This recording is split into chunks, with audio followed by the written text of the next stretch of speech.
Bien, bonjour à toutes et à tous. Nous allons commencer aujourd'hui le premier chapitre du cours de théorie des libertés fondamentales, après avoir vu dans une précédente vidéo l'introduction générale au cours. Premier chapitre, comme je vous l'avais annoncé à la fin de l'introduction générale, qui sera consacré aux libertés fondamentales dans les déclarations des droits. Donc chapitre premier, les libertés fondamentales dans les déclarations des droits. Dans ce premier chapitre, qui sera certainement le plus long, mais aussi le plus important. Nous envisagerons successivement la proclamation des libertés fondamentales dans deux séries de documents extrêmement importants qui vont s'avérer se superposer. Les déclarations des droits françaises, au premier rang desquelles, comme on le verra, il figure la déclaration des droits de l'homme et du citoyen du 26 août 1789, c'est ce qui nous occupera durant la section première, et d'autre part, les déclarations internationales, au premier rang desquelles, bien sûr, on rencontrera trois instruments internationaux, la Déclaration universelle des droits de l'homme, la Convention européenne de sauvegarde des droits de l'homme pour le Conseil de l'Europe, et le droit de l'Union européenne, notamment, qui occupera la section 2. Donc, section première tout d'abord, la proclamation des libertés fondamentales dans les déclarations françaises. Section première, la proclamation des libertés fondamentales dans les déclarations françaises. On distinguera tout d'abord les déclarations de la période révolutionnaire des déclarations post-révolutionnaires. Ça fera l'objet du grand A pour les déclarations de la période révolutionnaire et du grand B pour les déclarations post-révolutionnaires. Donc grand A tout d'abord, grand A, les déclarations françaises révolutionnaires. La période révolutionnaire a été particulièrement riche, il faut le noter, et féconde en déclarations des droits.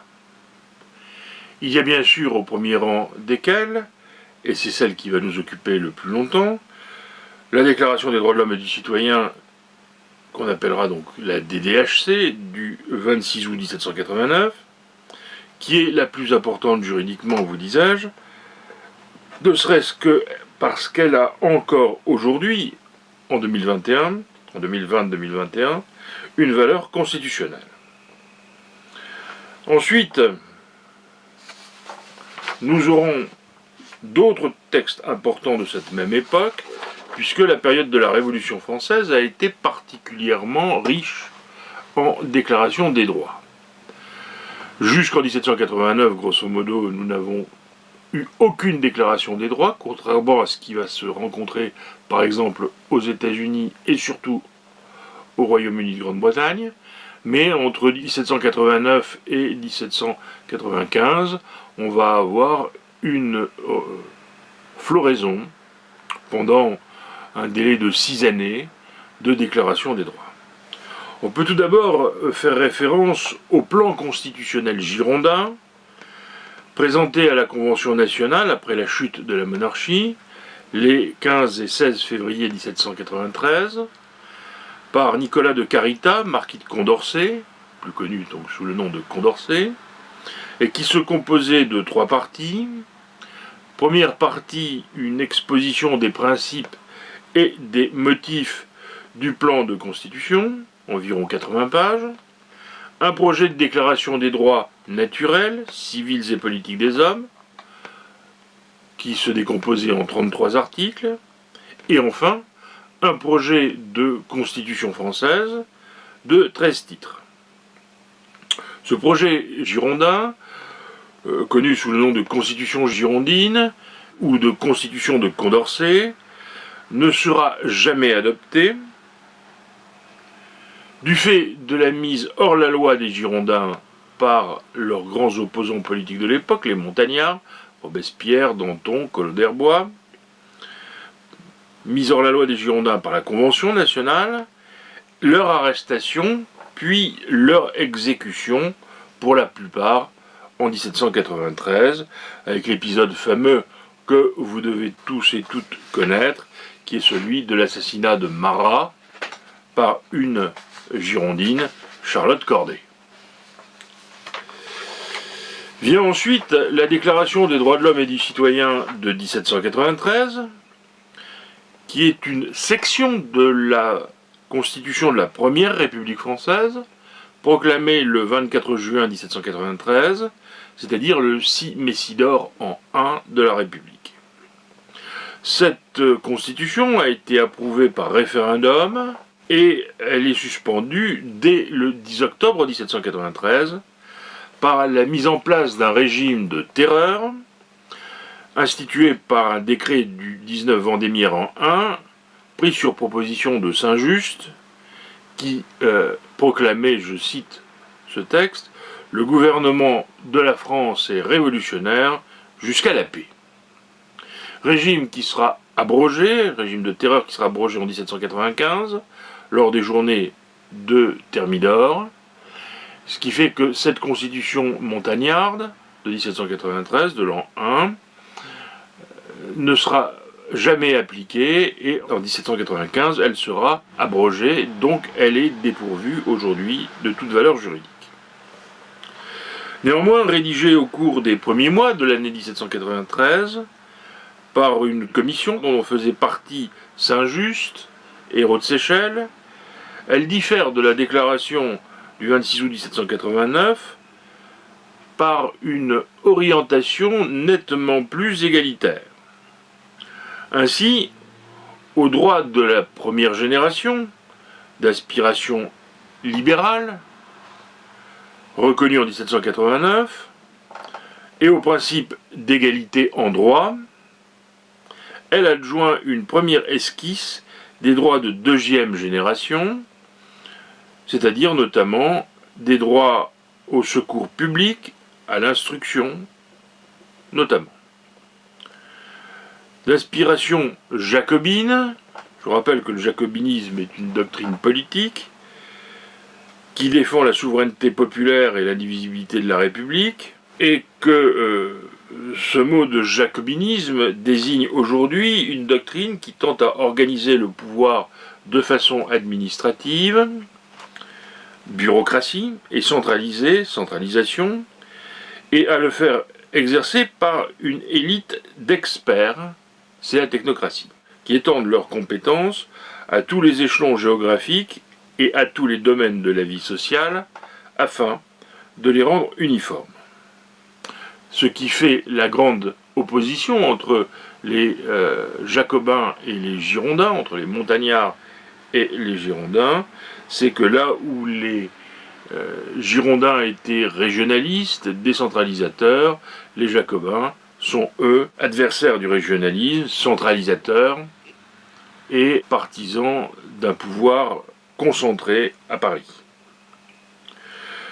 L'usage moderne du mot jacobinisme est de quelque manière anachronique. En effet, le jacobinisme, pendant la Révolution française, était une réaction aux enjeux particuliers de l'époque, et cela a bien évolué. Cette déclaration jacobine consacre à de multiples reprises la souveraineté nationale et populaire, qui doit fonder le nouveau régime. On en retrouve des illustrations dans l'article 3 de la Constitution du 4 octobre 1958, qui dispose que la souveraineté nationale appartient au peuple, qu'il l'exerce par ses représentants ou par le biais du référendum. Ce texte est également connu pour consacrer par écrit des principes révolutionnaires. Son dernier article en particulier dispose que lorsque le gouvernement viole les droits du peuple, l'insurrection est pour le peuple et pour chaque portion du peuple le plus sacré des droits et le plus indispensable des devoirs. Il réaffirme et précise le devoir de résistance à l'oppression, qu'on va retrouver déjà en 1789 dans la Déclaration des droits de l'homme du 26 août, et il réprime également les droits, les délits des élus et fonctionnaires, il limite leur mandat dans le temps, et il pose en principe celui de la suprématie du politique sur le juridique, en affirmant la mutabilité de la Constitution par la volonté populaire et en énonçant qu'une génération ne peut assujettir à ses lois les générations futures. La Déclaration des droits et des devoirs de l'homme et du citoyen de 1795 est ainsi le quatrième texte important. Cette déclaration correspond au préambule de la Constitution du 5 Fructidor en 3, c'est-à-dire du 22 août 1795, qui fonde un régime républicain qui est celui du Directoire. Les droits proclamés sont repris de la Déclaration de 1793, mis à part les droits sociaux, et l'esclavage reste donc toujours aboli. Soucieux de maintenir l'ordre, les constituants instaurent explicitement une partie intitulée « Devoir » dans cette déclaration. Les précédentes déclarations, bien que ne concernant que les droits dans leurs intitulés, incluaient toutefois aussi des devoirs. On peut faire référence ici, on y reviendra, au préambule de la première des déclarations, celle de 1789. Plus que d'une innovation juridique, cet ajout des devoirs aurait donc plutôt une portée pédagogique et politique, selon la formule du conseiller d'État Guy Bréban. Parmi ces devoirs, cette déclaration énonce le bon citoyen, c'est le bon fils, le bon père, le bon frère, le bon ami, le bon époux. On retrouvera d'ailleurs cette imagerie dans le Code civil de 1804 qui met en exergue la gestion du bon père de famille. Ainsi, cette déclaration est la première à faire une place importante à côté des droits aux devoirs de l'homme. Et pour ce faire, pour ceux qui sont intéressés par la question des devoirs de l'homme, eh bien, je vous renvoie au très bel ouvrage de notre collègue, que certains et certaines d'entre vous ont eu comme enseignant en première année, Robert Hannicott, qui a écrit il y a déjà quelques années un ouvrage intitulé « Devoirs de l'homme et Constitution, contribution à une théorie générale du devoir », qui est paru chez l'Harmattan en 2007. Sa rédaction n'en demeure pas moins parfois assez naïve.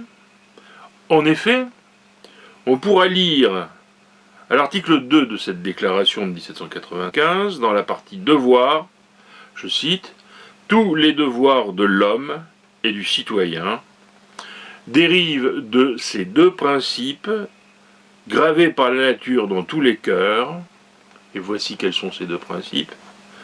Ne faites pas à autrui ce que vous ne voudriez pas qu'on vous fît, faites constamment aux autres le bien que vous voudriez en recevoir. » Ça va nous amener à voir tout d'abord dans un paragraphe premier quelles sont les sources d'inspiration de la déclaration de 1789, avant d'envisager après, dans un paragraphe second, la valeur juridique de cette déclaration, ou plutôt la portée juridique de cette déclaration.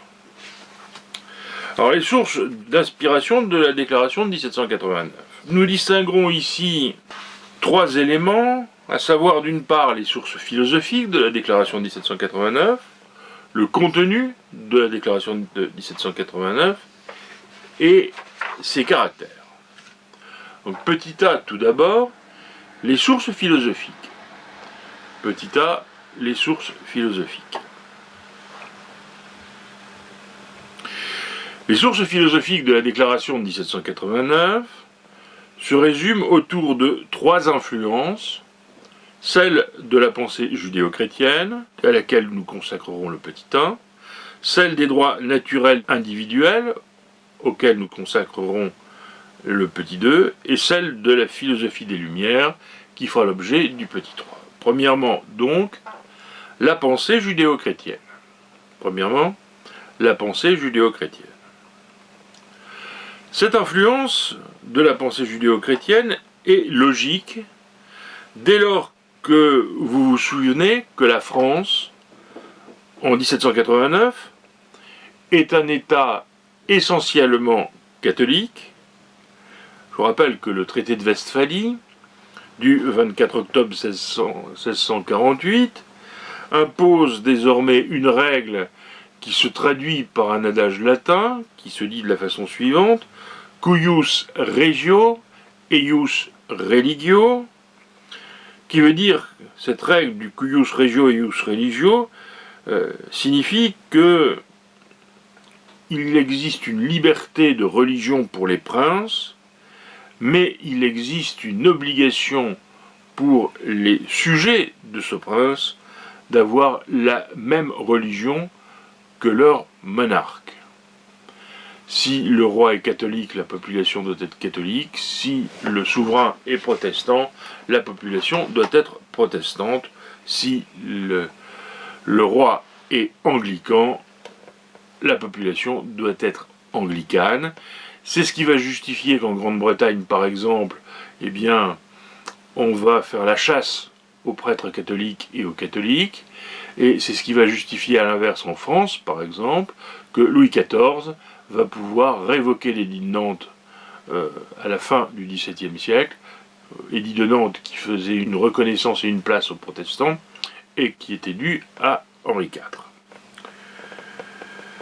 Ensuite, vous noterez également que la France de 1789, et ça montre bien son caractère profondément catholique, la France de 1789 connaît une répartition politique qui se traduit aux États généraux par l'existence de trois classes, celle des prêtres, celle des nobles et celle du tiers-état, le clergé, la noblesse, le tiers-état. Or, un quart à peu près des députés des États généraux, qui vont se réunir en 1789, un quart est composé de clercs, c'est-à-dire de prêtres, de curés, d'abbés, d'évêques. Donc, inévitablement, si un quart de l'Assemblée est composé d'ecclésiastiques, cela va avoir une conséquence sur la rédaction de la déclaration de 1789. La pensée judéo-chrétienne va influencer la rédaction de cette déclaration de 1789 sous deux angles. La liberté-participation et les fondements du christianisme. Alors tout d'abord, la liberté de participation. La liberté de participation, c'est un acquis de la religion chrétienne, mais qui vient de bien plus loin, temps beaucoup plus ancien, puisque cette liberté de participation est issue de la pensée de la Grèce antique, reprise par des théologiens, tels saint Augustin, qui avait d'ailleurs remis à l'honneur les nombreuses thèses de Platon, ou de saint Thomas d'Aquin, qui lui avait remis à l'honneur les thèses et les théories d'Aristote. En politique, cette liberté de participation, c'est le fait d'associer les administrés à l'exercice du pouvoir pour leur donner un plus grand sentiment de liberté. C'est aussi l'idée selon laquelle tout citoyen sera tour à tour sujet et gouvernant. Nos amis politistes diraient tour à tour gouverné et gouvernant.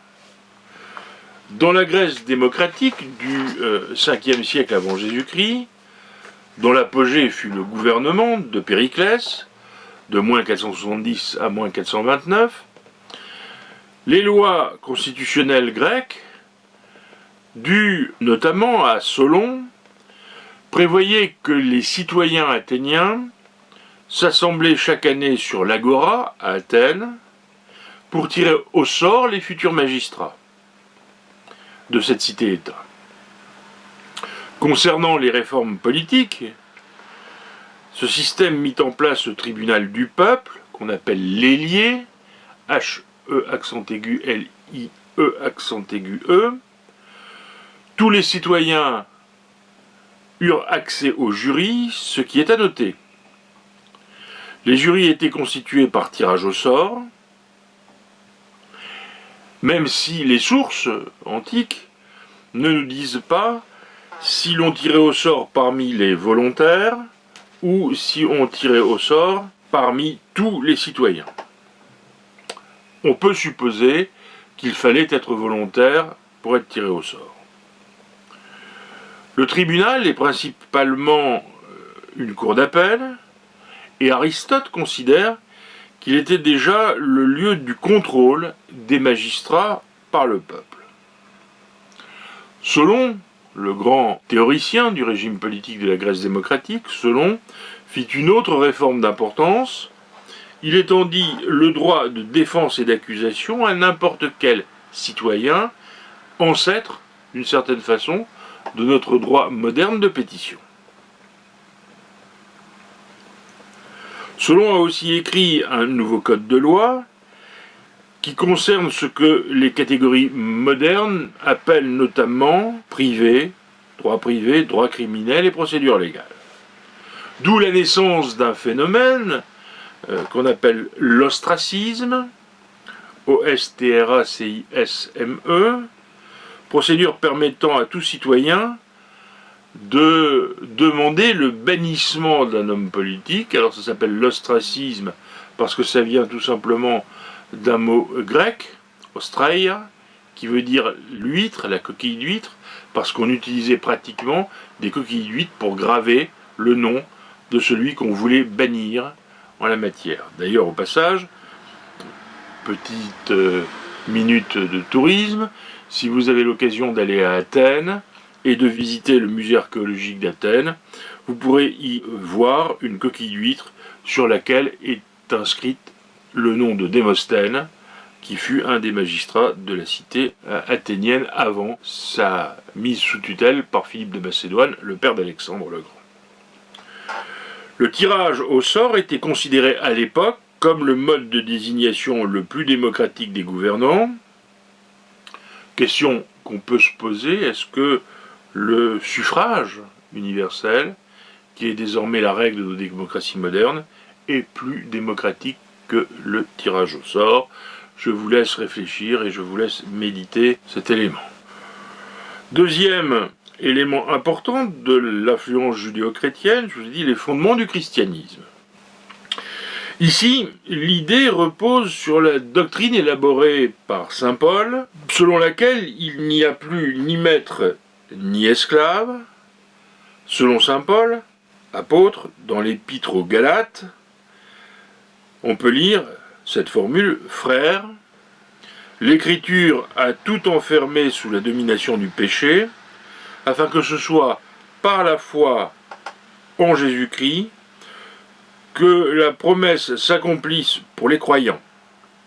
Avant que vienne la foi de Jésus-Christ, nous étions des prisonniers enfermés sous la domination de la loi, jusqu'au temps où cette foi devait être révélée. Ainsi, poursuit saint Paul, la loi, comme un guide, nous a menés jusqu'au Christ pour que nous obtenions de la foi la justification, et maintenant que la foi est venue, nous ne sommes plus soumis à ce guide, car tous, dans le Christ Jésus, vous êtes, et c'est là où ça devient important, vous êtes fils de Dieu par la foi. En effet, vous tous, par le baptême et unis au Christ, vous avez revêtu le Christ. Il n'y a plus ni juif, ni grec, il n'y a plus ni esclave, ni homme libre, il n'y a plus l'homme et la femme, car tous, vous ne faites plus qu'un dans le Christ Jésus, et si vous appartenez au Christ, vous êtes de la descendance d'Abraham, vous êtes héritier selon la promesse. C'est cette idée qui fonde, de nos jours encore dans la déclaration de 1789, le principe de l'égalité, le principe selon lequel tous les hommes sont égaux entre eux, et postule l'idée selon laquelle l'homme, hommes et femmes, sont égaux entre eux.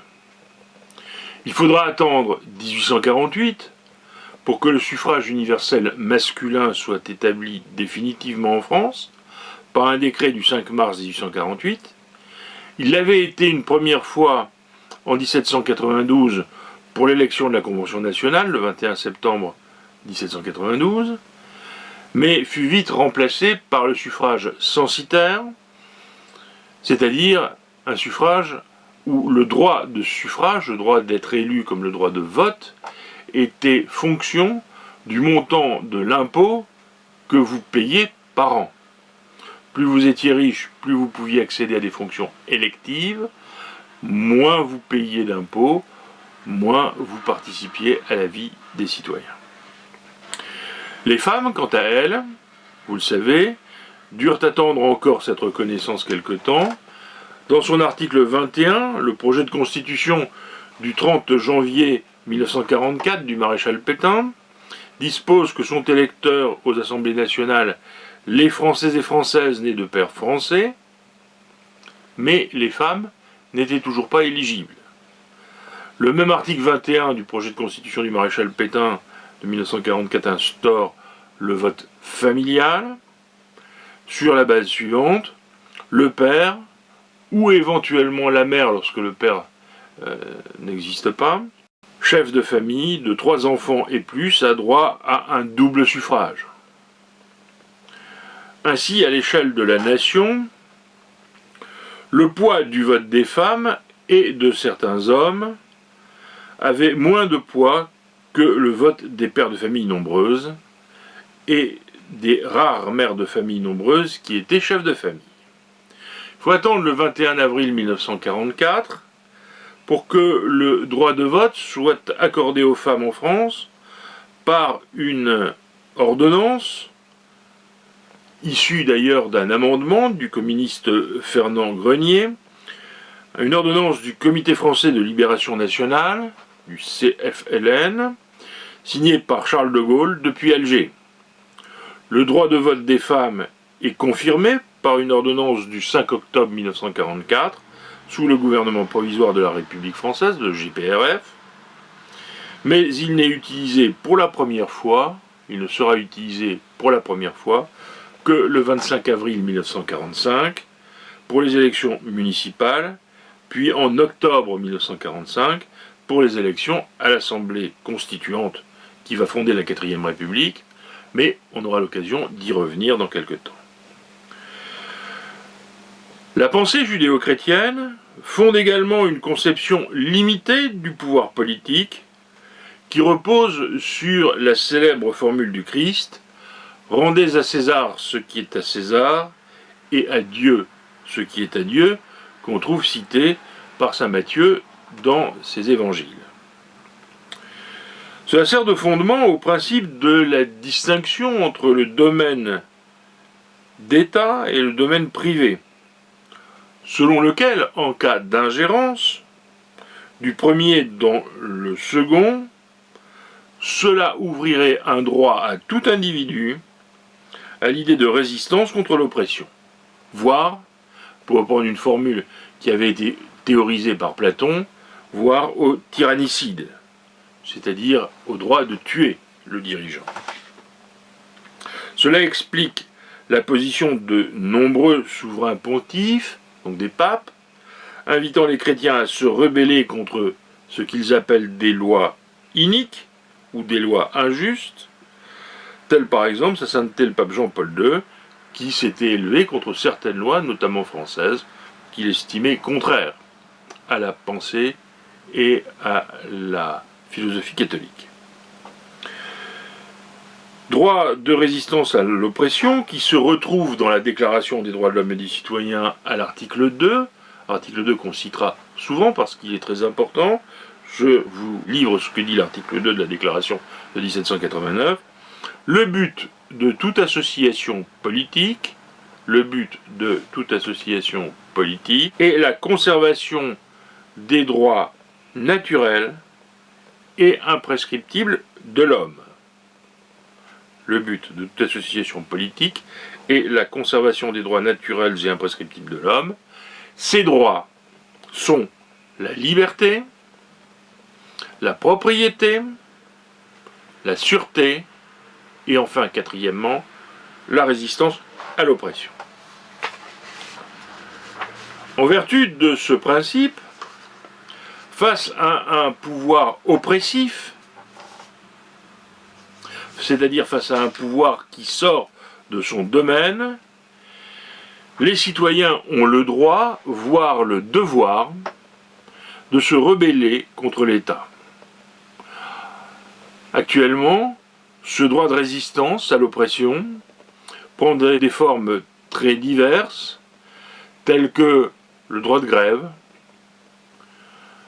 la résistance non violente, l'objection de conscience, et même pour certains, le mouvement par exemple des Gilets jaunes peut se rattacher à cette idée de résistance à l'oppression. Vous noterez que la déclaration de l'an 3, celle de 1795, est allée beaucoup plus loin dans ces 3 derniers articles. En effet, cette déclaration de 1795, même si elle n'a plus de valeur maintenant, précisait, article 33, la résistance à l'oppression est la conséquence des autres droits de l'homme. Article 34, il y a oppression contre le corps social lorsqu'un seul de ses membres est opprimé. Il y a oppression contre chaque membre lorsque le corps social est opprimé. Et enfin, article 35, quand le gouvernement viole les droits du peuple, l'insurrection est pour le peuple et pour chaque portion du peuple le plus sacré des droits, le plus indispensable des devoirs, formule que j'ai déjà citée précédemment. Deuxième source d'influence de la déclaration de 1789, après la pensée judéo-chrétienne, deuxièmement, les droits naturels individuels. Deuxièmement, les droits naturels individuels. L'influence des droits naturels individuels de l'homme se retrouve dans l'article 4 de la déclaration de 1789. En vertu de cet article 4, la liberté consiste à faire tout ce qui ne nuit pas à autrui. Ainsi, l'exercice des droits naturels de chaque homme, n'a de borne que celle qui assure aux autres membres de la société, la jouissance de ces mêmes droits. Ces bornes ne peuvent être déterminées que par la loi.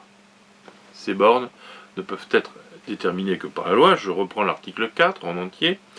La liberté consiste à pouvoir faire tout ce qui ne nuit pas à autrui. Ainsi, l'exercice des droits naturels de chaque homme n'a de borne que celle qui assure aux autres membres de la société la jouissance de ces mêmes droits. Ces bornes ne peuvent être déterminées que par la loi.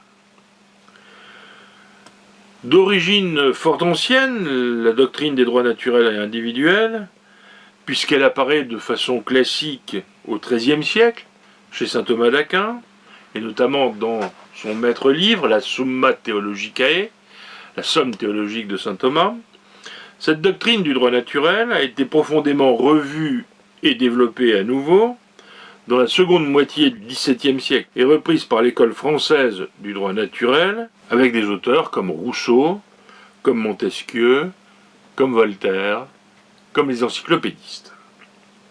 Pour ces auteurs du XVIIIe siècle, l'idée de départ repose sur le fait qu'avant la mise en place d'une société politique, les hommes vivaient dans un état inorganisé. Ce qui implique donc une absence d'autorité et donc de contrainte. Les hommes vivaient dans un état de liberté absolue. La mise en place d'une société organisée va même sécréter la création d'un pouvoir politique. Et les anthropologues et les ethnologues l'ont bien démontré en étudiant les sociétés primitives, comme par exemple Pierre Clastres, dans 2 de ses ouvrages, Clastres, ça s'écrit C-L-A-S-T-R-E-S,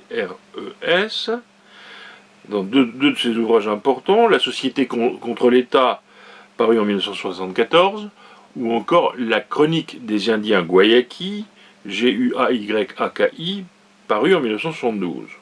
Ou encore, peut-être le plus célèbre d'entre eux, Claude Lévi-Strauss, L-E accent aigu VI trait d'union Strauss S-T-R-A-U-2-S, dans son célèbre ouvrage publié en 1955, Triste Tropique. Cette mise en place progressive d'une société organisée va impliquer la conciliation nécessaire entre l'apparition d'une autorité et le respect des libertés du premier âge. D'où va naître l'idée d'un pacte social ou d'un contrat social, selon la formule de Jean-Jacques Rousseau. En fait, si vous voulez, l'idée principale que démontrent ces anthropologues et que démontrent ces théoriciens du droit naturel du XVIIIe siècle, c'est que les hommes vivaient seuls dans une société inorganisée. Et ils ont éprouvé le besoin de se rapprocher les uns des autres, de se répartir les fonctions. Il y avait les travailleurs, les chasseurs-cueilleurs dans la société primitive, il y avait les chamans, qui étaient plutôt l'équivalent des prêtres, il y avait d'autres individus dont la mission était de protéger la tribu. Et pour que tout cet ensemble de fonctions, tout cet ensemble de missions puisse fonctionner dans le même sens, c'est-à-dire celui de la communauté, il a fallu très rapidement que apparaisse le chef. Et à partir de là, dans les sociétés primitives, très souvent, le chef, c'est le plus fort. Et tant qu'il reste le plus fort, il reste le chef.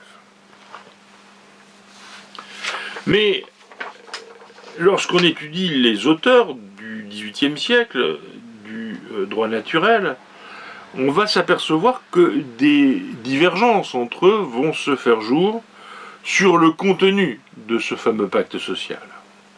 Et en fait, si on veut résumer pour faire simple, deux courants se dégagent alors. L'un est incarné par John Locke, L-O-C-K-E, l'autre est incarné par Jean-Jacques Rousseau. John Locke est né en 1632 et mort en 1704.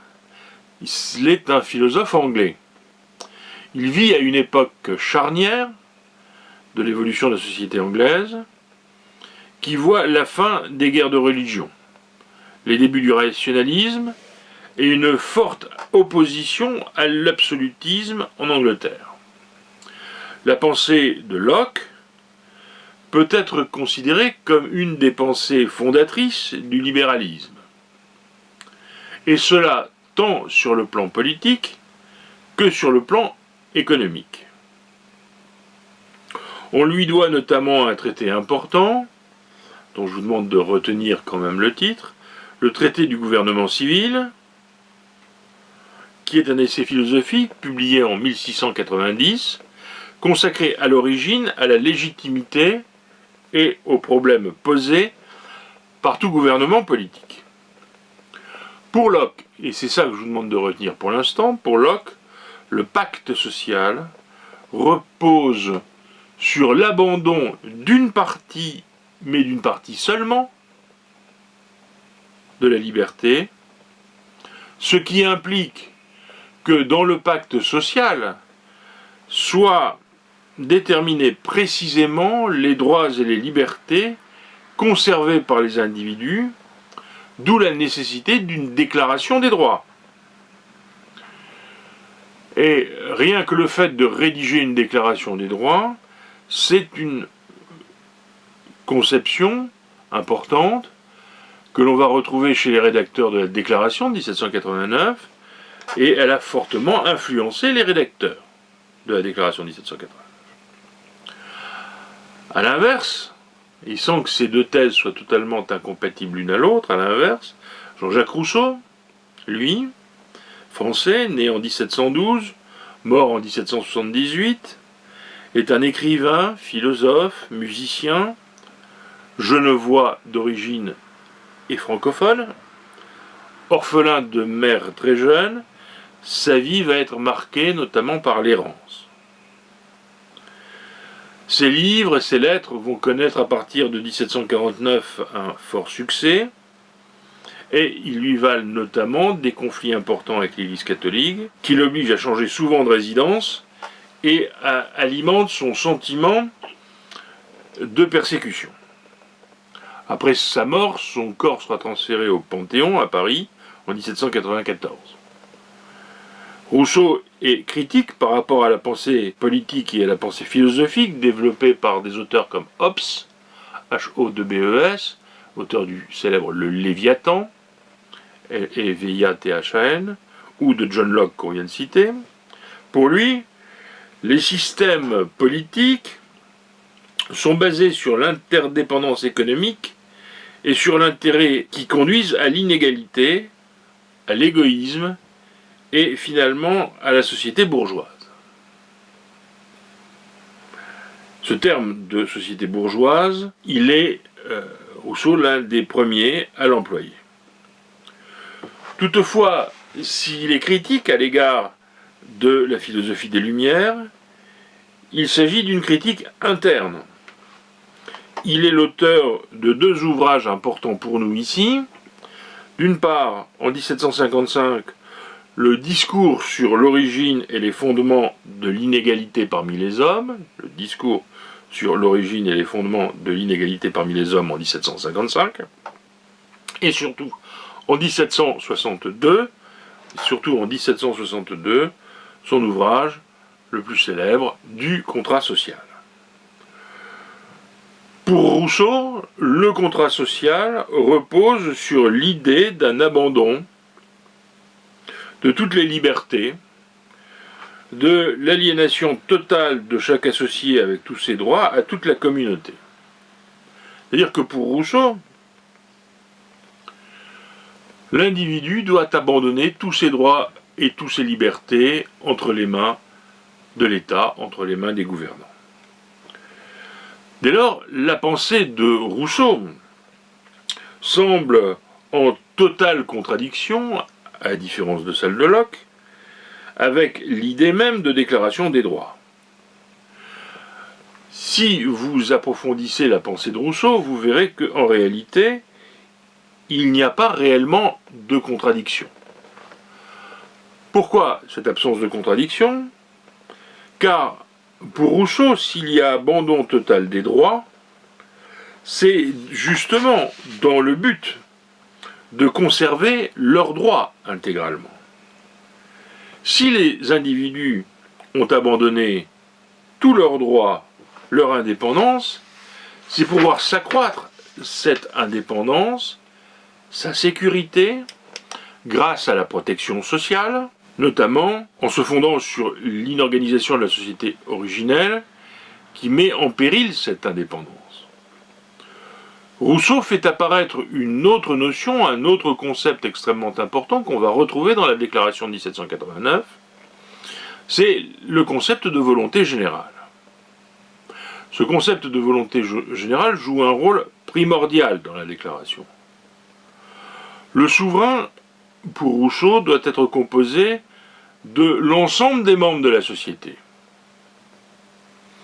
Et, dit Rousseau, il ne peut y avoir d'intérêt contraire à ceci. Ainsi, la volonté générale est nécessairement juste. On va retrouver cette pensée rousseauiste dans l'article 6 de la Déclaration des droits de l'homme et du citoyen de 1789. L'article 6 de la DDHC, qui est également très important à retenir, parce qu'on va l'utiliser à de nombreuses reprises dans ce cours, et pas seulement en étudiant la Déclaration de 1789. L'article 6 dit ceci: la loi est l'expression de la volonté générale. La loi est l'expression de la volonté générale. Tous les citoyens ont droit de concourir personnellement ou par leurs représentants à sa formation. Tous les citoyens ont droit de concourir personnellement ou par leurs représentants à sa formation. Elle doit être la même pour tous. Elle doit être la même pour tous. soit qu'elle protège, soit qu'elle punisse. Et l'article 6 s'achève par une dernière phrase.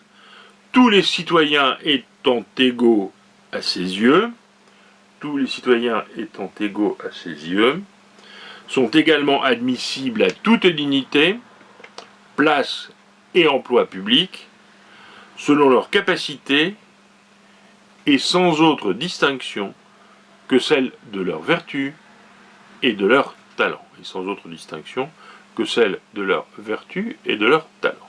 Je reprends cet article 6 extrêmement important, parce que notamment, entre autres, il donne la définition de ce qu'est une loi, en droit français. La loi est l'expression de la volonté générale. Tous les citoyens ont droit de concourir personnellement ou par leurs représentants à sa formation. Elle doit être la même pour tous, soit qu'elle protège, soit qu'elle punisse.